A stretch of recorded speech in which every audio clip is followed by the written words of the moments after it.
ঘৰৰ পৰা আহি কেনে লাগিল পিছে? ঘৰৰ পৰা আহিলে কেনেকুৱা লাগব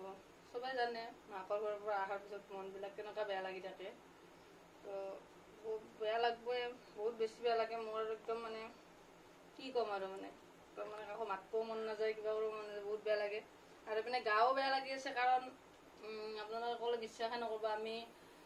ঘৰৰ পৰা ওলাৰ পিছত ধনুভাঙাৰ পৰা বৰষুণ পাইছোঁ একদম বকো নোপোৱালৈকে তাৰপিছত বকৰ পৰা বৰষুণ নাই একদম মিৰ্জালৈকে নাছিলে বৰষুণ তাৰপিছত মিৰ্জাৰ পৰা পূৰা বৰষুণ পাইছোঁ একদম আমাৰ ঘৰলৈকে গুৱাহাটীলৈকে এখন দোকানত তেনেকৈ সোমালোঁ তাৰপিছত তাতে সোমাওঁতে বহুত দেৰি হৈছে অলৰেডি 7টামান বাজি গৈছে ৰাতি হৈছে এইপিনে তো সেইটো কাৰণে দোকানখন আধা ঘণ্টামান বহিলোঁ চালোঁ বৰষুণটো এৰে নেকি নাই নেৰে তো উপায় নাই যিহেতু ৰেইনকোটৰ লগত নাছিলে আমি জিকাটো ডাঙৰ কথা নহয় কিন্তু বাবু জিকিব লগত পৰছে তাতে ৰাতিৰ কথা মিৰ্জাতে ৰাতি হৈছে আমাৰ তো এনেকৈ আধা ঘণ্টা দোকানখনত থাকি কিনে ভাবিলোঁ নাই এনেকৈ থাকিলেতো ৰাতি হৈ যাব বৰষুণটো নকমিব সেইটো কাৰণে আহিছোঁ যদিও মানে বহুত বেছিয়ে জিকিছোঁ কাৰণ যোনে গম পায় বৰষুণ কেনেকুৱা দিছে গমে পাইছে একদম মানে 1 ছেকেণ্ডৰ কাৰণে বৰষুণটো এৰা নাই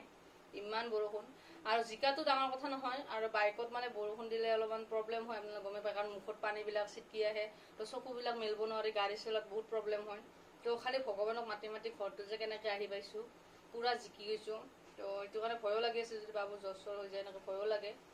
ৰ'ব যে ভগৱানৰ কিবা ভালে ভালে আহি পাইছোঁ মানে ৰাতি মানে গাড়ীখনো একদম মানে বেয়া হৈ গৈছে তোমাৰ হয়নে একো গাড়ীত মানে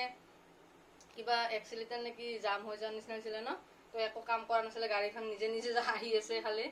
তো কেনেকৈ ভগৱানক মাতি মাতি আৰু আহি গৈছোঁ আৰু মনো বেয়া সেইটো কাৰণে গাটো বহুত বেছি বেয়া এতিয়া 10টা বাজিল এতিয়ালৈকে ভাত চাত বনোৱা নাই ঘৰ চৰ চাফা কৰাত লাগি আছোঁ ইচ্ছাটো নাযায় ইমান দূৰৰ পৰা বাইকত অহাৰ পিছত একো কৰিব ইচ্ছা নাযায় কিন্তু উপায়টো নাই কৰিবতো লাগবই সেইটো কাৰণে আৰু আছোঁ এনেকৈ